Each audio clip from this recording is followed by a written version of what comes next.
Welcome back from lunch. Thank you all for being here. Today we're talking about intelligence in motion, the future of physical AI. I have with me Jeff Cardenas of Apptronik, really cool humanoid robotics company, and Raquel Urtasun, I probably said that wrong, founder and CEO of Waabi, really cool autonomous trucking company. Thank you both for being here with me. Can I have a round of applause for my amazing guests? Really excited they're here. Okay, so when we talk about what is the ChatGPT moment for physical AI, what exactly needs to happen for us to get there? Raquel. You go first. All right, so I guess we all seen the transformation in the digital world with the ChatGPT moment in November 22. And what one needs to understand is that it's not as simple as let's fine-tune that model to actually do physical AI. There is a lot of tremendous consequences, and when you're actually bringing real robots to the physical world.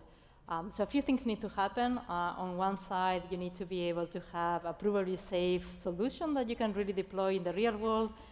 You need to be able to have also hardware where to vertically integrate this technology, and that's super important.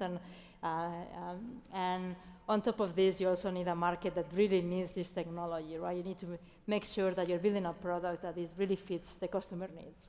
Once you have all those things, then you have an incredible opportunity ahead of you. Physical AI is the next big frontier, I will say, for AI, and it's going to change the world dramatically. 5 to 10 years from now, you're going to see robots everywhere helping you from moving goods, moving people, helping the elderly at home, whether it is automation in factories, you name it, and it's going to make a much better world for sure. Yeah, and so another thing that I think that is really important that we've talked a lot about is data, right? Like OpenAI, the LLM companies, they had access to internet scale level of data that just doesn't exist in the physical world. So that just it creates this huge bottleneck. So Jeff, how do you approach that? How do you get the data? I mean, humanoids, it's not like we have videos en masse of people just out there doing stuff. Yeah, well, for humanoids, there's 3 types of data that's interesting. So data coming directly off the robot is the most valuable data, but also the hardest data to acquire. So scales with the size of your fleet. Then you have data that can come directly off of humans. This is something that a lot of people are really excited about. Egocentric human data, the idea that maybe you could train a robot in the future off of something like YouTube or off of collecting data from humans out in the wild. And the third type of data is synthetic data, which I think, Raquel, you're very bullish on. And this is kind of the next frontier. There's some areas where synthetic data works great for humanoids. There's other areas where it's more difficult to model the physical world, things like dexterous manipulation in the hands. But we're trying to take data from across a variety of sources and making a lot of progress there. And Raquel, you focus on data a little bit differently. I mean, you've been able to grow so fast as a company within only a few years, and your approach is really focused on simulated data. Yeah, Rebecca. So that it has been a big enabler of the company and where we are today. Just for context, we are about to be fully ready for software driverless, so that you can actually remove the human from our self-driving vehicles. And in only 4.5 years of really from starting the company. So definitely a totally different, speed in terms of, getting us there. And one of the big kind of bets that we did when starting the company was this idea that, in the era of AI, data is as important as the actual autonomy stack, as the brain of the self-driving vehicle, and we bet in terms of building a simulation system that will be as realistic as the real world. And if that came true, then you can basically train and test the system at a scale, including safety critical situations, anything inimaginable. In order to do this, simulation systems are not good enough, so we actually needed to build a kind of next generation simulation. So we put all our eggs into that basket. And what you can see today is Waabi World is the leading simulation system in the industry. where it's the only simulation system where we can prove that any test that you do in simulation is the same as if you were to observe and see the same thing in the real world. And that has been a massive enabler in order to bring this technology to where it is today in the most possible, capital efficient way and safe manner as well, because you minimize the amount of miles that you actually drive in the real world. The other thing that we also unveiled recently is the fact that you can actually bring simulation to the real world. So we have this thing called mixed reality, where as the truck is driving in the real world, it can actually get augmented reality so that it sees a mixture of the real and the virtual. And for the first time, you can have the ultimate test for self-driving vehicles, kind of the equivalent of the driving test for humans, but now for machines. And that can be, this simulation can actually be extended to other use cases, which is really exciting as well. Yeah, I saw a demo of that, and it looks like, it's like imagine being the truck and wearing augmented reality glasses and then testing on the track with whatever is simulated and comes up. It's very cool.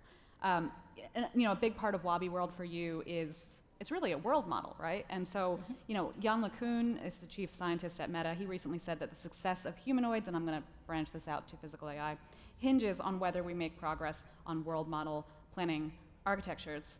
What do you think of that? It depends on where you define success. I think the grand dream of humanoid robots, where you have a robot that can think, sense, and act on the world across any environment, I do think that's going to require additional breakthroughs. My view of humanoid robots is there's still a lot of things that we can do today where we have the technology today to already solve these problems. So the rollout for humanoids, I think, is going to happen across 3 horizons.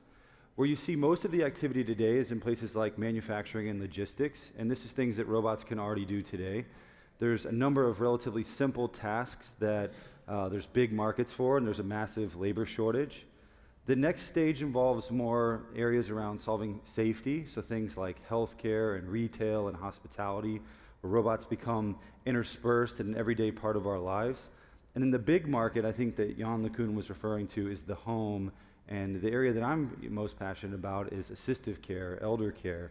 And this is where the robot has to be able to do a whole range of different tasks, stitch them together, reason about the world, understand the world, do it in a safe way. And I still think we have a lot of challenges to solve on the path to get there. Now, personal question, is one of the reasons why you are passionate about elder care because by the time that actually happens, you're going to have created the bot to take care of you when you're old? That's partly the reason, but I think, for me, my goal of working on technology was to make a difference in the world. And I think that if you look at any part of the human experience, probably the worst part of the human experience is how we age. So as we get older, we're living longer and longer, but the point at which quality of life starts to diminish has roughly stayed the same. And so my view was, watching my grandparents age, was if I could make a robot for them, and hopefully have a robot in time, not just for myself, but for my parents, that would dramatically improve the way they live and work. So for both my granddads, they had their agency, their brains work, but their bodies started to fail. So you're sort of trapped inside of this body, and you're not able to do the things you used to be able to do, and you have to rely on other people. And so kind of the early dreams were, what if you could build a robot that would do all those things? How would that change the entire human experience? And I think for a lot of people in this space, I think that is one of the big dreams, but big problems to solve on the way to get there. Yeah, and it helps that your robots are actually quite cute looking. They look friendly, they're not scary looking. Now, you're very focused on hardware, right? There's different approaches to commercializing physical AI. Your approach focuses more on doing the hardware in-house, the linear actuators, which I guess help with a lot of the smaller movements, but you partner on the software. And so you've recently announced a partnership with Google Gemini. They have a robotics foundational model that you're kind of plug and playing into it. I think actually we have a clip of this and some of the other work that you're doing. If they can play the Apptronik clip for us, and we can show you that and talk about it while it comes up. But yeah, tell us what we're seeing here. Yeah, so these are a couple of our customers. There was a quick clip of GXO, and I think Mercedes is in this as well. This is some of the early work that we've done with Google Gemini. This is Gemini Robotics 1.5. So this is our last release. The way that I think about this is that humanoid robots are something that humans have been conceiving of for a very long time, for thousands of years. We pictured something like a humanoid robot before we thought about computers. This idea that we could build a mechanical machine that could do all the things that we basically didn't want to do. And so my view is this is the problem of our time. It basically takes the culmination of all the things that we as humans know how to do, motors, batteries, sensors, how we can control computers and networks of computers to do things. It's all coming in together in this kind of ultimate form factor. And sort of given the scope of that challenge, the way I've always viewed it is we want to work with the best, smartest people in the world to solve these problems. So we came out of the University of Texas. We were doing this in Austin, Texas. We've been doing this for about a decade. We were doing it before we raised any money, so we were working with others and solving these problems and working entirely full stack, and just realized sort of the challenge of the problems that we were facing. And so we had the opportunity to work with Google DeepMind, who not only has the technology, but I believe is also mission aligned in ensuring that this is for the benefit of humanity. I think everyone's seen the science fiction warnings of how this can go. There's a counterpoint where this could be really amazing, and we can have abundant goods and services, and we can age in a much more graceful way and really improve the way we live and work. And so we want to work with the best, smartest people in the world, and we found that with Google, and I think that we'll have really exciting results to show as we move ahead as well. Yeah, and Waabi is doing the opposite, right, Raquel? So you're way more focused on the software, on building, the simulation pipeline, the world models to train and to deploy, and you're partnering with Volvo to produce your first trucks. Actually, you have some news for us today, and I believe we have another clip for you. We're very visual today. Yeah, so this is, you're going to be the first in the world to see this, so this is very exciting, which is basically the new Volvo VNL Autonomous, built with all the redundancies to be fully self-driving from the ground up, powered by Waabi driver, where you can see our hardware and software on it. Why is this exciting? Is because if you really want to bring a technology to market, there is 3 things that you need to do. You need to have the autonomy system, right? The brain of the self-driving vehicle that is, what you see here with Waabi is a fully verifiable AI system that is an end-to-end model capable of reasoning, which is, kind of best in class and the most scalable approach in the market today. On top of this, you need to vertically integrate with respect to hardware platform that is built so that you can really plug in a safe, robust, scalable manner the autonomy system. That's what you see here with the Volvo VNL Autonomous, which is an amazing, amazing platform. And the last thing that you need is be able to build and have a business model that actually, and a product that serves the customer needs. So what you can see with, with this technology is that we are able to meet the customers where they are at. So what does that mean is that instead of going with a have-to-have model, which is what the industry utilizes today, that means that you need special terminals next to the highway because driving on surface streets is too difficult, etc. That creates a lot of friction, creates additional costs that the customers don't want to pay, creates more risk in terms of more gates as you go in terms of the delivery of goods. With Waabi's technology, we can go directly to the end customer. There is no more need for terminals. We can drive in generalized surface streets across right now in Texas, and you will be able to see across the entire US over the next few years as well.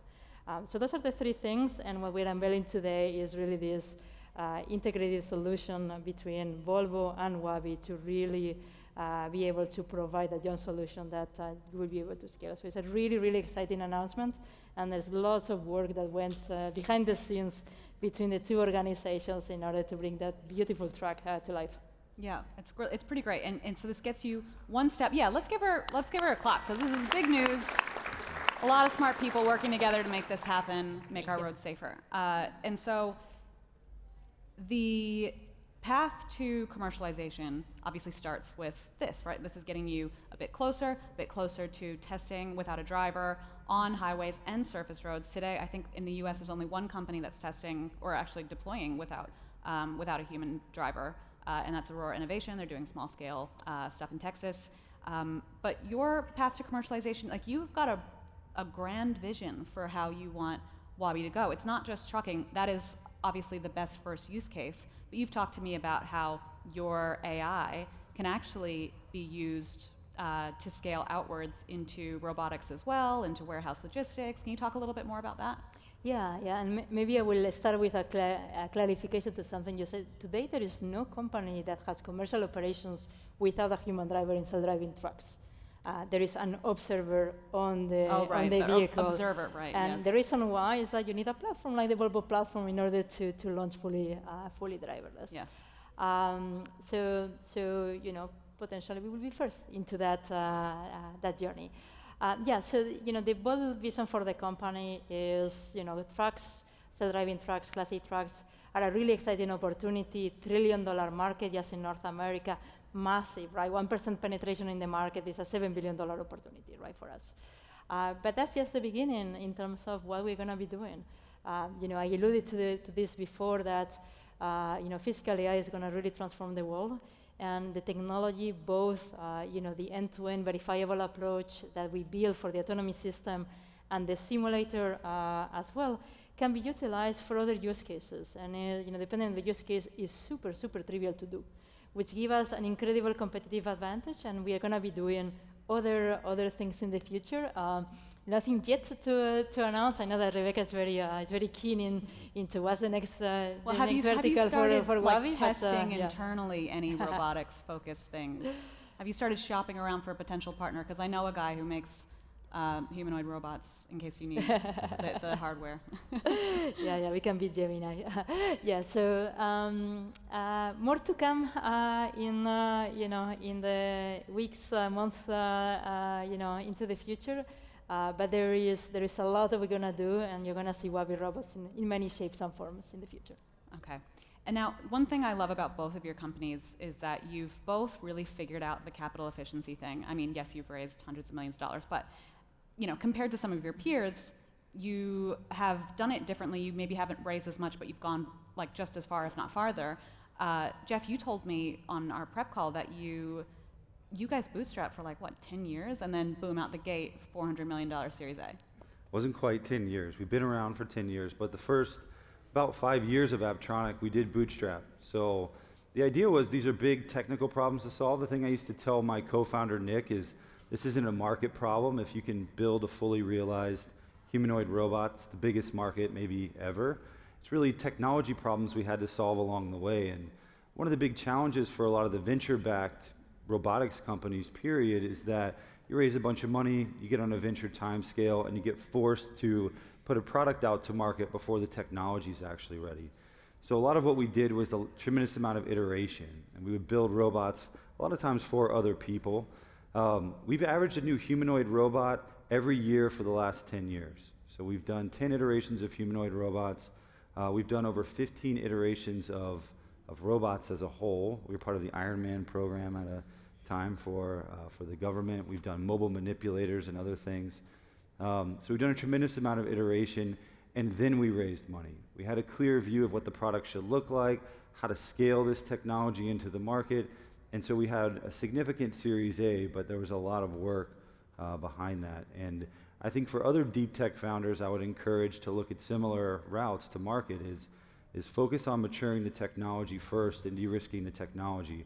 There's still a long way to go for humanoids. The thing that I like to point out is this is like the personal computer in the 1980s or something. This is the beginning of an industry, but I do think we're at the front end of the next major cycle in physical AI and these types of general purpose robots that are out in the world, and it's been quite the journey to get there. Where do you see opportunities, either of you can answer this, but where do you see opportunities for startups in this space? It's, you know, I'm sure a lot of people might want to get in and actually, you know, build their own robots, but there's probably, you know, smaller niche markets that they can focus on to kind of get to build, you know, a revenue stream or build traction. Want to go first, or I can go? Go for it. Yeah. I think there's lots of places. I mean, I think it depends on what your vision is. In the early days of humanoids, my view was this would be the biggest market that there would ever be, and there'd be lots of opportunities for multiple players. I since have sort of adopted a different view as I've had to raise the amount of capital it requires to scale this. I sort of think of this almost like building a car company. It's going to take that level of capital over time. But that doesn't mean you shouldn't do it. My thing I always tell new entrepreneurs is if you want to do it, the best way is to learn, is to get out into the arena and try it, and actually take a gamble. And there's many doors that all lead to the same room. And so there's a lot of different ways that you can approach these problems. There's interesting things happening on things like manipulators, so dexterous hands, or the sensors. Tactile sensing is a big problem that's unsolved. There's a lot of startups doing data collection and focusing on the data collection problems. There's all sorts of infrastructure challenges that are out there to solve. So there's a whole number of ways that you can play it. I do think of this like computing. I think of this as the next stage where computers are good enough now to go from the digital to the physical world. So you can think of it like that, right? It was hard to build a computer company, but there was many different ways to build applications and to get involved in the early days of computing, and I think physical AI and robotics is much like that. Yeah, it seems like, I feel like there's a lot of ways that startups can be really additive to the ecosystem at the moment, but then at the same time, there's always this fear, I don't know if you guys fear this at all, but there's this worry that, there's OpenAI and Google can come and produce the foundation model that could just, swoop your business under the table. We're seeing that in a lot of different industries. Raquel, what is the moat for you? Like, is it hardware? Is it the data? Is it your name? Is it your go-to-market strategy?